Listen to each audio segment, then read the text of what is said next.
اللي نفسه ربنا يسد الديون اللي عليه يقول بقلبه الدعاء ده. اللي عليه فلوس للناس ومش عارف يسدها ومش عارف يعمل ايه، باخد بالاسباب وادعي ربنا عز وجل بالدعاء ده.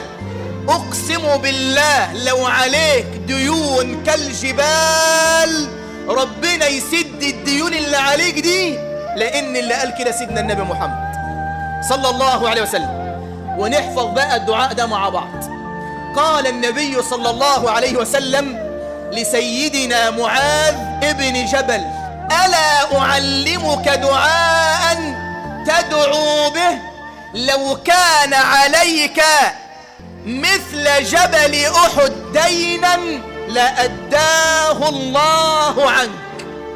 يعني سيدنا النبي بيقول لسيدنا معاذ: لو عليك ديون زي جبل أحد وقلت الدعاء ده، خلي بالك سيدنا النبي بيقول له مين اللي هيسد عنك؟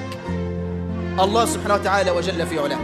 قل اللهم مالك الملك تؤتي الملك من تشاء وتنزع الملك ممن تشاء وتعز من تشاء وتذل من تشاء بيدك الخير إنك على كل شيء قدير. رحمن الدنيا والآخرة ورحيمهما تعطيهما لمن تشاء وتمنع منهما من تشاء. ارحمني رحمة تغنيني بها عن رحمة من سواك.